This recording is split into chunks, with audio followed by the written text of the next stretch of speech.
Hello guys. पिछले video में हम लोग कुछ बातें किए थे, मुद्रास्फीति क्या होती है या इन्फ्लेशन क्या होता है। आज हम लोग थोड़ा और जानेंगे इन्फ्लेशन होता क्या है, किन्स के अनुसार इन्फ्लेशन का क्या मतलब होता है और इन्फ्लेशन बढ़ने के क्या क्या कारण हो सकते हैं। इसको डिटेल से आज हम लोग जानने का प्रयास करेंगे। पहला मैंने बोला था कि किन्स के अनुसार मुद्रास्फीति क्या होती है। दूसरा मैंने कहा कि मुद्रास्फीति के क्या क्या कारण हो सकते हैं जिसके कारण मुद्रास्फीति की स्थिति पैदा होती है। ऐसा कौन कौन सा कारण है जिससे मुद्रास्फीति की स्थिति पैदा हो जाती है।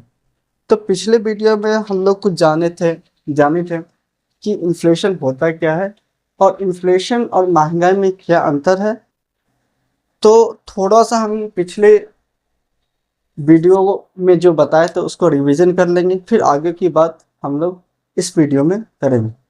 जो इस वीडियो को पहली बार देखे होंगे उसके लिए आसान होगा इस वीडियो को समझना, अगर पीछे वाला थोड़ा सा रिवीजन करके हम अगर आगे बढ़ते हैं तो पिछले वीडियो में मैंने बताया था कि इन्फ्लेशन होता क्या है।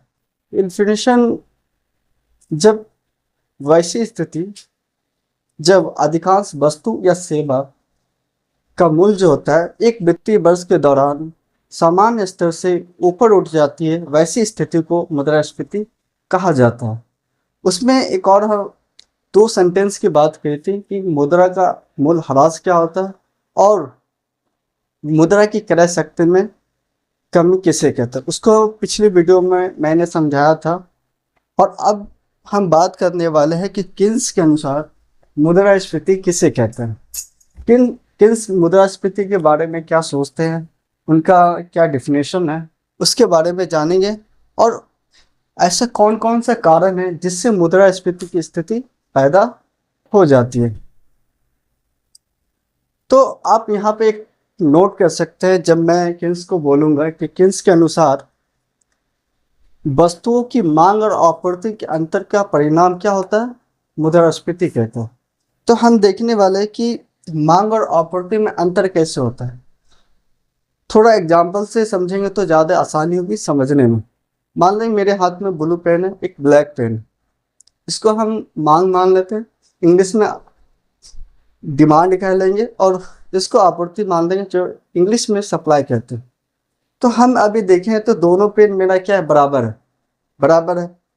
अगर सपोज मान लीजिए कि मांग में वृद्धि होगी, मांग में क्या हो गया, वृद्धि होगी, तो आप देख सकते हैं कि सप्लाई और मांग में क्या है, डिफरेंट आपको दिखाई दे रहा होगा, अंतर आपको दिखाई दे रहा होगा। यहाँ पर आप एक बात नोटिस कर रहे होंगे कि जो डिमांड है वो सप्लाई से क्या बड़ा है, ठीक है। अब फिर हम एक और एग्जांपल लेते हैं कि अगर दोनों फिर से बराबर हमने कर दिया, अब क्या करते हैं, सप्लाई को हम कम कर देते हैं। इसमें भी आपको दिख रहा होगा कि डिमांड जो है वो सप्लाई से क्या है, ऊपर है। तो आप एक कंक्लूजन निकाल सकते हैं यहाँ पे कि जो डिमांड होता है वो हमेशा क्या होगा, सप्लाई से बड़ा होगा, तभी उसको हम क्या करेंगे, इन्फ्लेशन कहते हैं या मुद्रास्फीति हम उसको कह सकते हैं। जैसे किन्स कहता है कि जो डिमांड होगा वो हमेशा सप्लाई से क्या होगा, बड़ा होगा, तभी मुद्रास्फीति की स्थिति पैदा हो सकती है। मान लें कोई किसी को लगता है कि हम सप्लाई को बढ़ा दे, सप्लाई बड़ा होगा किससे, डिमांड से। अगर मान सप्लाई अगर डिमांड से अगर बड़ा होगा तो मंदी की स्थिति आ जाएगी। मान लीजिए कि आपके पास सामान बहुत है, ठीक है, सामान आपके पास बहुत है, मतलब खरीदार कोई नहीं है, आपका दुकान क्या होगा, एक दो महीने के बाद आपका दुकान बंद हो जाएगा। भाई आपके पास कम सामान है और ग्राहक ज़्यादा है, आपके पास क्या है, डिमांड ज़्यादा है, लोग मांग आपको ज़्यादा करते और सप्लाई आपके पास कम है, इससे क्या होगा, इन्फ्लेशन बढ़ जाएगा। इसको और दूसरे तरीके से हम समझने का प्रयास करते हैं कि मांग में कैसे वृद्धि होती है, ठीक है।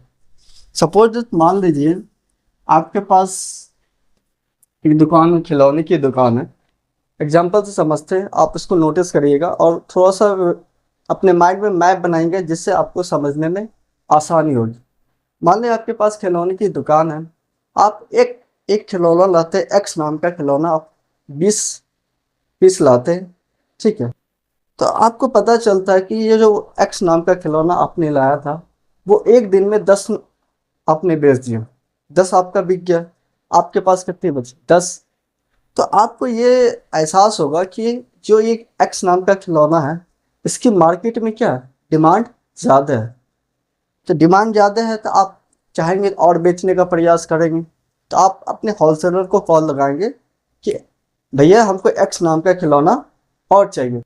होलसेलर क्या बोलेगा, भैया अभी सप्लाई मेरे पास कमी है, अभी आपको नहीं दे सकते। तो आपके पास कितने खिलौने हैं? आपके पास सिर्फ अभी 10 खिलौने बचे हैं। तो आप चाहेंगे कि इसको ज़्यादा से ज़्यादा दाम में बेचने का प्रयास करें, इससे हमको मुनाफा क्या हो, ज़्यादा हो। इससे आपको एक बात समझ में आई कि अगर सप्लाई में कमी के कारण मांग में वृद्धि हो जाती है, तो उसको क्या कहते हैं, मुद्रास्फीति कहते हैं किन्स के अनुसार। यही जो मैंने अभी बात कही है, यही मुद्रास्फीति के बढ़ने का कारण बनती है। जैसे मान लीजिए कि हमने कारण पढ़ा, तो मुद्रास्फीति के 2 कारण हो सकते हैं। ठीक है, पहला अगर बात की डिमांड में वृद्धि या सप्लाई में कमी, 2 कारण है। इसको एग्जाम्पल से समझे थे। एक और एग्जाम्पल लेके आपको बताते हैं कि डिमांड का मतलब समझिए क्या होगा। इस एग्जाम्पल सप्लाई का एक एग्जाम्पल और ले लेते हैं, इससे आपको और ज़्यादा क्लियरिटी मिलेगी समझने में। मान लीजिए आप एक फल दुकान पे जाते हैं और आप सेब लेते हैं, तो दुकानदार कहता है कि पहले जो आप सेब ले जाते थे वो 80-90 मान लीजिए केजी ले जाते, एक ही बार दुकानदार बोलता है 250 रुपये केजी हो गए। आप दुकानदार से पूछते हैं कि ये 250 रुपये कैसे हो गए? दुकानदार एक कॉमन सा जवाब देते हैं, भैया अभी माल नहीं आ रहा है।